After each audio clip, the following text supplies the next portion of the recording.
शाम का समय था। ऑफिस से घर आने के बाद पिता फिर से ऑफिस की फाइल्स में उलझा हुआ था। तभी उसका 8 साल का बेटा पास आया और बोला, पापा क्या मैं आपसे कुछ पूछ सकता हूँ? हाँ पूछो। फाइल से नजर हटाए बगैर पिता ने जवाब दिया। आप 1 घंटे में कितना कमा लेते हैं? बेटा ने पूछा। इस अजीब सवाल पर पिता को कुछ गुस्सा आया। उसने जवाब दिया, तुम्हें इससे क्या मतलब? क्यों बेकार के सवाल पूछकर मेरा समय खराब कर रहे हो? देखते नहीं मैं काम में बिजी हूँ। पापा मैं बस जानना चाहता हूँ, प्लीज बताइए ना, आप 1 घंटे में कितना कमा लेते हैं? बेटा जिद करने लगा। 500 रुपये, पिता ने जवाब दिया और काम में लग गया।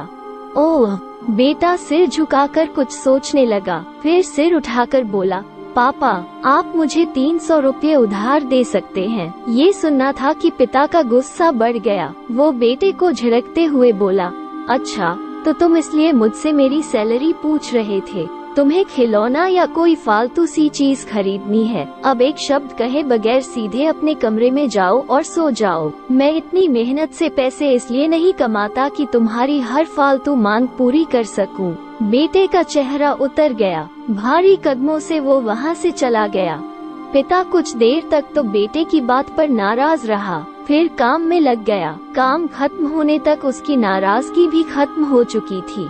अब उसे बेटे के प्रति अपने खुद के व्यवहार पर दुख होने लगा। वो सोचने लगा कि हो सकता है बेटे को सच में किसी जरूरी चीज के लिए 300 रुपये की जरूरत हो। वो वैसे भी हर समय पैसे नहीं मांगता। वो बेटे के कमरे में गया, देखा बेटा बिस्तर पर लेटा हुआ था। उसने पूछा, सो गए क्या? बेटा तुरंत उठकर बैठ गया और बोला, नहीं पापा मैं जगा हुआ हूँ। बेटा मैं काम की वजह से परेशान था और मेरा काम का गुस्सा तुम पर निकल गया। मुझे तुम पर गुस्सा नहीं करना चाहिए था। ये लो 300 रुपये जो उस समय तुम मुझसे मांग रहे थे। पिता बेटे के पास बैठते हुए बोला, थैंक यू पापा। बेटा चहक उठा। 300 रुपये एक तरफ रख उसने अपने तकिए के नीचे दबे कुछ नोट निकाले और उन्हें गिनने लगा। ये देख पिता को फिर से गुस्सा आने लगा।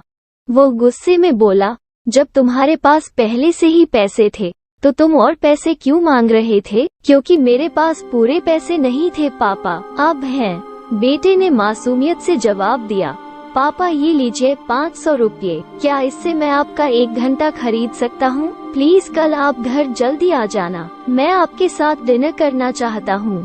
बेटे की बात सुनकर पिता अवाक रह गया।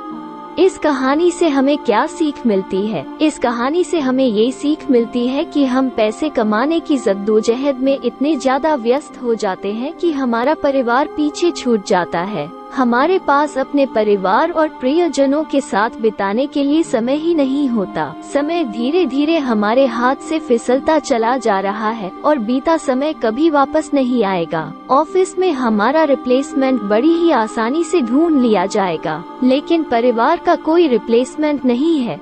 अपने परिवार को महत्व दें। यदि आपको ये वीडियो अच्छी लगी हो तो हमारे चैनल को सब्सक्राइब करें। धन्यवाद।